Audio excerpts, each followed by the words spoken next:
Alright guys, welcome back to another video guys. This video is basically to update you guys on where I'm at on my funded account, and also to give you guys a quick breakdown on the trade that I took last week. So first of all, I'm currently trading a 15k account, two-step evaluation, right? I'm currently on phase 2, right, but I'm in drawdown. I'm currently in like a 3% drawdown. When I first started this account, I did took a couple losses. I only had like one win after that, so basically I'm trying to get back outside of drawdown and get back to break even, right? So last week what happened was I took two trades last week. One was a loss and one was a break even, and this trade, which was the last one, was a winner, right? So I'm gonna give you guys a quick breakdown on how I got into this trade, right? So first of all, if I start, let me start out from the weekly time frame, right? So we can see that gold has been making new highs for the past couple of weeks, right? So going on to a daily time frame, because there's not much info on the weekly time frame.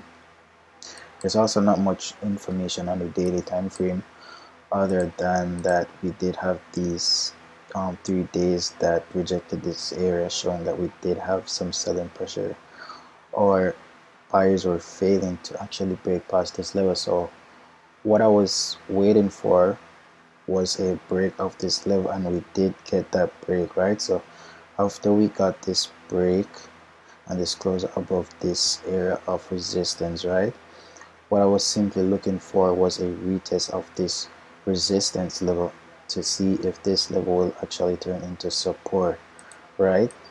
So once I realized that and I had my trading plan set up, right, I basically went down to my 4-hour, and let me just go back and show you guys what I was looking at, right? So when price actually started to pull back, I went down to my lower time frame, which is going to be the day on the 4-hour time frame, right? I basically waited for price to get back to this area of interest, because as you can see we do have resistance right here. So I wanted to see if price would actually come back down and turn this resistance into support, right? So basically when price got back to this area, let me play that out. Oh shit, it's going too fast.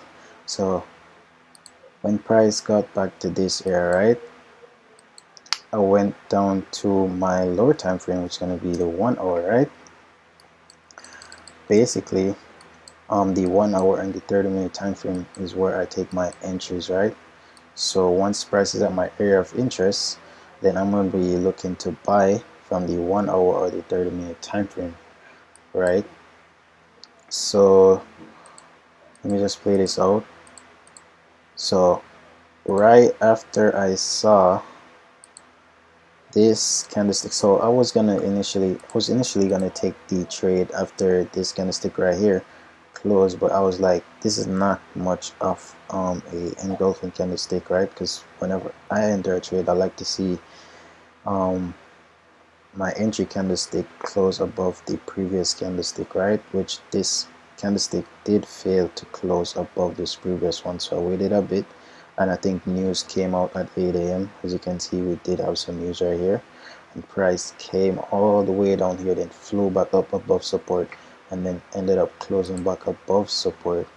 And that's when I looked to take my position.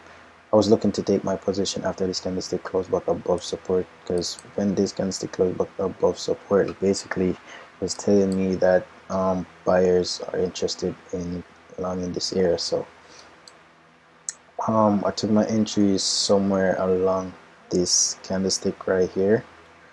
Let me just get back the tool.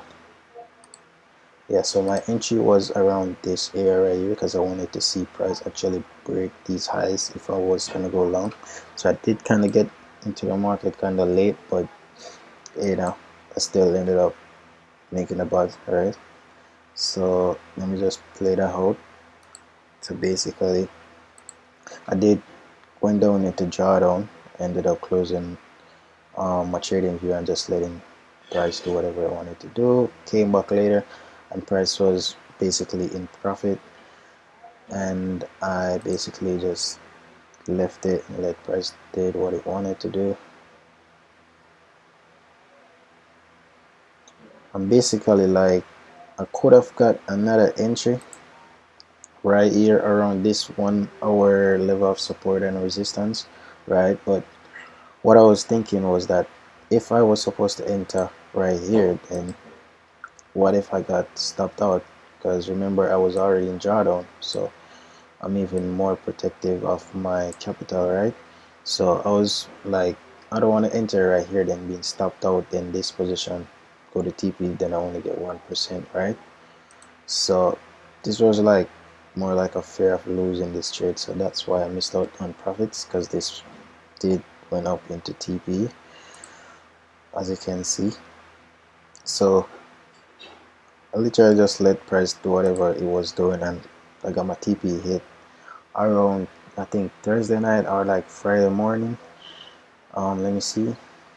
So around, yeah, Friday in like London session, right? And then the following New York session after that, prices flew down.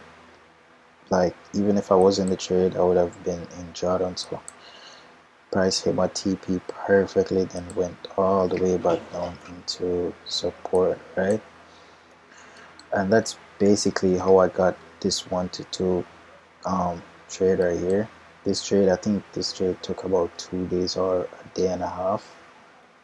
It was a simple break and retest trade following the trend, right? So let me know if you guys would like to see more breakdown videos like this. This is basically how I trade. I trade support and resistance and pullbacks, right? So I just follow the trend. So just let me know if you guys would like to see more videos like this, and leave a comment below